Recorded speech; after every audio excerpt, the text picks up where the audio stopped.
My girlfriend said, "If you're not my future, I need to find one." I said, "Then find one." I thought that was the end. It wasn't. 2 weeks later, she was at my office crying about the life we were supposed to have, and by Christmas, a judge was telling her to stop contacting me. I'm Cole, 35, from Tampa, Florida. I work as a senior accountant for a medical supply company. My ex, Kendra, is 32 and worked in event marketing. We were together a little over 4 years, and she had been living in my townhouse for just under a year when all of this happened. From the outside, we probably looked like a couple heading somewhere solid. We had routines, shared restaurants, a dog we almost adopted but never did, a standing Sunday grocery run. People assumed we were next, engagement, wedding, house, whatever came after that, and that was the problem, not the future itself. I wanted one. I'm not one of those guys who wastes years and calls it going with the flow. I wanted marriage, kids probably, a real home, real peace. I had a savings account labeled house down payment. I had another one quietly labeled ring. I just wasn't ready to hand over either of those things while spending half my week being emotionally managed. Because about a year into living together, Kendra stopped talking about the future like something we were building and started using it like a countdown clock over my head. Every wedding invitation became a conversation. Every engagement announcement became a test. Every time one of her friends posted a ring photo, I could feel the temperature in the room change. At first it was subtle. Do you ever think about what you'd pick? What? A ring. Then it became sharper. I'm 32, Cole. I'm not looking to be someone's placeholder. Then sharper still. I need to know I'm not wasting my best years here. That line used to hit me hard because it made me feel like I had to defend myself against something I wasn't doing. I wasn't stringing her along. I was slowing down because I could feel the way she handled uncertainty. Everything had to move on her schedule, in her tone, with her preferred audience. If I needed time, I was avoidant. If I wanted a serious conversation before making serious commitments, I was selfish. If I asked for less pressure, I was proving I wasn't husband material. The last 3 months were the worst. She started sending me listings for wedding venues before we were engaged. She sent me screenshots of friends' honeymoon resorts with captions like manifesting. She dragged me through an open house in South Tampa and referred to the 3rd bedroom as the nursery while the realtor was still talking about roofing. I remember driving home from that one in silence. She finally said, "You could at least pretend that didn't scare you." I said, "It didn't scare me. It just felt like you were selling a life before we agreed to buy it." She didn't like that. Nothing terrible happened that week. No huge fight, no cheating reveal, no screaming match in a parking lot. That's part of why I still say this is the kind of thing that happens in real life all the time. People imagine endings as explosions. A lot of them are pressure, repetition, one person turning commitment into leverage until the other person finally stops calling it love. The actual ending happened on a Thursday night at a place called Luca on Davis Islands. Nice restaurant. Not crazy expensive, but the kind of place people picked when they wanted to discuss serious things while pretending they weren't. Kendra had been weirdly cheerful all day, texted me around noon, and asked if I still remembered our reservation. Sent a heart, told me to wear the blue button-down she liked. I thought maybe she wanted to reset after a tense couple weeks. Instead, dinner turned into an ambush with candles. We got through appetizers just fine. Then she put her glass down and said, "I've been thinking a lot about what I want my life to look like by this time next year." That sentence alone put me on alert. I said, "Okay," she said, "and I don't think I can keep guessing with you." I asked, "Guessing about what?" She held my eyes and said it like she'd practiced it in the mirror. "If you're not my future, I need to find one." Just like that. Not, "Can we talk about a timeline?" Not, "I'm feeling uncertain." Not, "What are we actually doing?" An ultimatum. A polished one, but still an ultimatum. I sat there for maybe 3 seconds, long enough to feel the full weight of it, long enough to realize something in me was suddenly very calm. Then I said, "Then find one." Her face changed instantly. It wasn't heartbreak first, it was confusion. Like I had skipped my part in a script she'd already memorized. She blinked and said, "Cole, don't be like that." I reached for my wallet, set enough cash on the table to cover my half-plus tip, and stood up. She said louder this time, "Are you seriously walking out?" I said, "You said what you needed, so did I." Then I left. No dramatic pause, no speech, no pleading in the parking lot. I got in my truck and drove home with the windows down because I needed air. By the time I got to the townhouse, I had 8 missed calls, then 9. Then a text. "That is not what I meant." I didn't respond. The lease was in my name. The utilities were in my name. Most of the furniture was mine from before we moved in together. Kendra had decorated plenty, and she had personal stuff everywhere, but legally and financially, the place was mine. I knew enough from work and enough from watching friends get burned to document everything carefully, so I started packing. Not violently, not angrily, carefully. Her clothes went into 3 large plastic bins and 2 suitcases, shoes into their own boxes, makeup and bathroom products into shopping bags. The framed prints she'd hung in the hallway got wrapped in spare towels. Her little desk setup in the guest room went into the garage. I rented a climate-controlled storage unit online around 1:15 p.m. It was $104 for the first month and another $22 for the lock. I paid it, took screenshots, and loaded the larger items into my truck. By midnight, her things were organized better than they had been while she lived there. I left a note on the kitchen counter. "You told me to decide whether I was your future. I did. Your personal things are packed. The larger items are in Unit 318 through the end of the month. I'll email the access code in the morning." Cole, then I changed the front door keypad code. That part felt final in my bones. She came back at 12:47 a.m. I know because the doorbell camera timestamp is burned into my memory. She didn't come alone. Her friend Maddie was with her. Kendra banged once, then twice, then started calling through the door. "Cole, open up." I opened it with the latch still on. She took one look at the bins by the entrance and just froze. Then came the outrage. "What is all this?" I said. "Your answer." Maddie stepped forward like she had authority and said, "Okay, this has gone far enough." I looked at her and said, "Then you can help her load the car." Kendra started crying on cue, but angry crying. The kind where tears are happening and calculation is still active underneath them. "You don't get to throw away 4 years because I asked a question." I said, "You didn't ask a question, you gave a deadline." She said, "I needed reassurance." I said, "No, you needed leverage." That one landed. Maddie muttered, "Wow." Kendra said, "You knew I wanted you to fight for us." I said, "I'm not going to propose under threat." The neighbor across from me, Mr. Hollies, opened his garage door halfway and looked over. He didn't say much, just stood there in gym shorts and silence, which was somehow more useful than a speech. Public embarrassment changed the tone immediately. Kendra hissed, "This isn't over." I handed Maddie the storage slip and said, "Everything is accounted for." Then I closed the door. That first night I slept better than I had in months. That part matters. Because when you've been pressured long enough, peace doesn't always feel romantic. Sometimes it feels like absence. Then your body catches up and realizes absence was exactly what you needed. Update 1 the next morning started with 17 texts from 4 different numbers. Her first message said, "I was emotional and you took me literally." That was the theme for the next week. "You knew what I meant. You overreacted.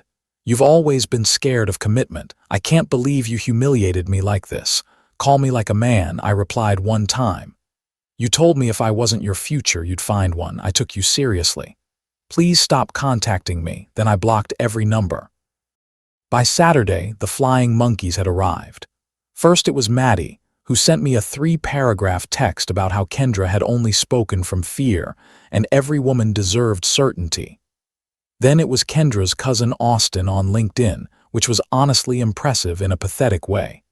He wrote, "Hey man, I think she just wants to talk about your future together." I replied, "She ended the conversation about our future when she turned it into a threat." Then I blocked him too.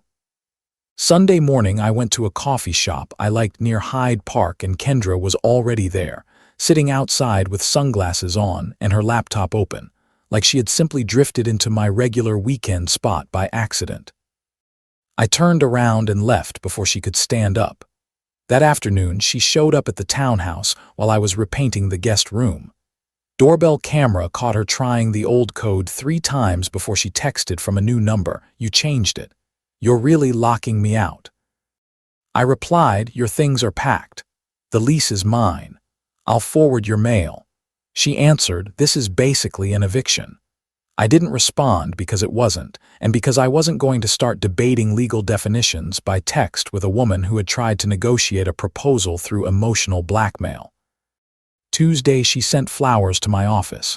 White lilies, a card that said, "I still believe in our future." I photographed the card, then gave the flowers to the receptionist, who took them home for her dining table. By then, I had started saving everything in a folder: texts, voicemails, delivery records, camera clips, screenshots of the storage payment, timeline notes, everything. My mother called that week because Kendra had apparently reached out to her first. That was bold. Mom asked, "What exactly happened?" I told her the truth word for word. Mom got very quiet, then said, "She said that at dinner?" "Yes." "And you said find one?" "Yes." She exhaled once and said, "Good. That was it." Then she added, "A woman who wants a future doesn't try to corner you into one in public." I felt lighter after that call, not because I needed permission. I didn't.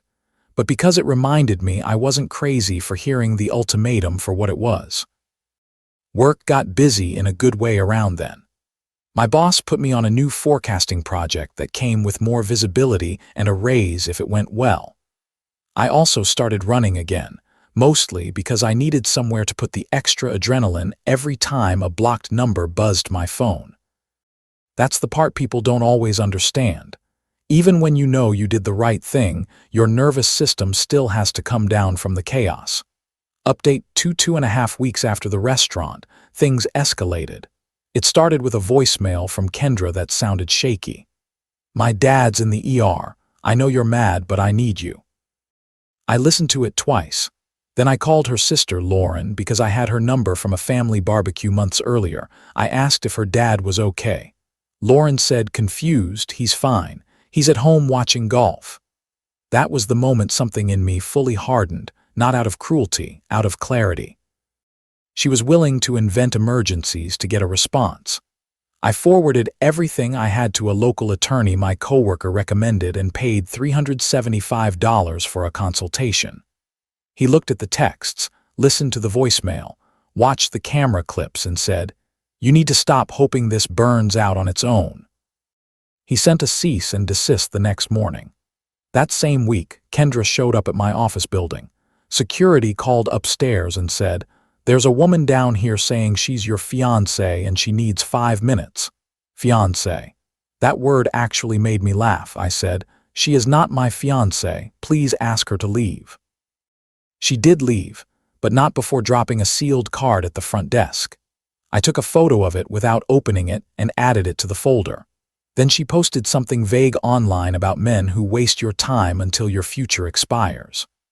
One of our mutual friends, Jenna, sent me a screenshot with the message, "I don't think people are getting the real story." I sent Jenna the original dinner text summary and one screenshot of Kendra telling me she expected me to fight for us. Jenna replied, "Oh, just that. Oh," which in situations like this is basically a full apology. A few days later, Kendra drove past the house twice while I was outside trimming the front hedge. She slowed down enough that I could clearly see her face. Didn't wave, just watched. I took another photo, wrote down the time, and went back inside. Then came the worst one. She showed up at an open house. I had gone to look at a small place in Seminole Heights with a fenced yard and a detached garage. Nothing dramatic. Just something I thought I might buy in the next year if the raise came through and life stayed steady. I hadn't told many people, just my friend Shane over beers a few nights before. Kendra was already there when I walked in, standing in the kitchen. Talking to the realtor, she smiled like this was fate. I turned around and walked straight back out. She followed me onto the porch and said, "So you're really planning a future, just not with me?" I said, "Not like this." She started crying hard then. Real tears, real shaking, that almost got me. Almost. Then she said, "I was trying to push you because I knew you'd never move otherwise." And there it was again. Control dressed up as vision. I told her not to contact me again. She grabbed my forearm, not violently, just enough to make it unmistakable. A retired couple touring the house saw it.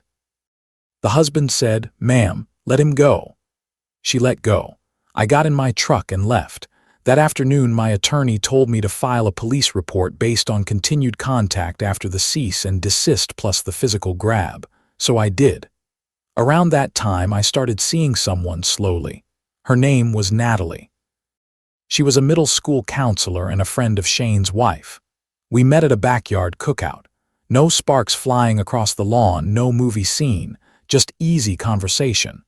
She asked what kind of work I did, listened to the answer, and never once turned a first date into a referendum on the next decade. That felt new. That felt healthy. That felt like maybe the future was supposed to be something you walked toward, not something someone held over your head like a deadline. Final update, the police report and cease and desist should have been enough. It wasn't. A week before Christmas, I got an email from Kendra with the subject line, "Closure." 4 long paragraphs. She said she had only acted out because she loved me and didn't know how to reach me anymore. She said I had weaponized her vulnerability. She said I was punishing her for wanting certainty. Then, buried near the end, she wrote the only honest sentence in the whole email. "I thought if I forced the conversation, you'd finally become the man I knew you could be." That line said everything. Not the man I was. The man she had decided I should become on demand.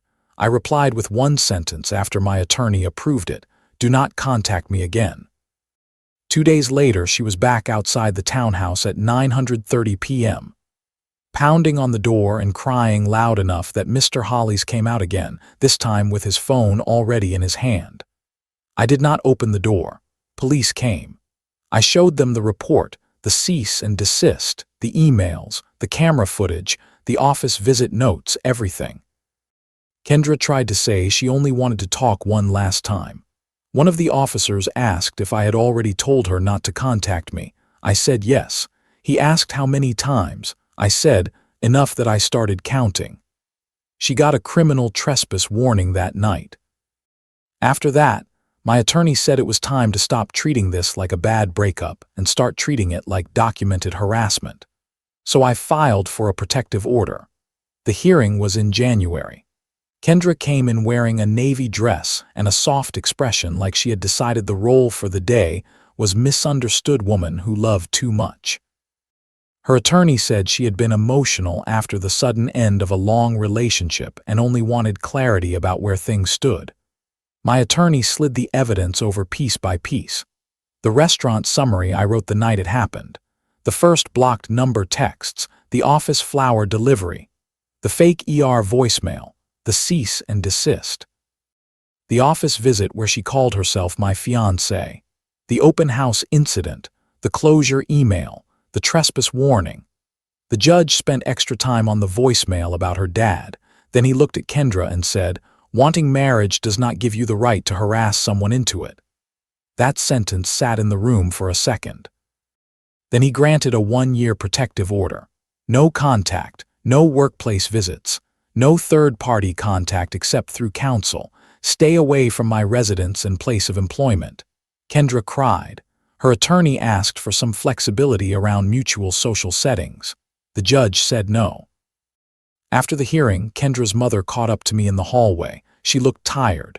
Embarrassed too, she said, "I'm sorry, I really am." I nodded and said, "I hope she gets help."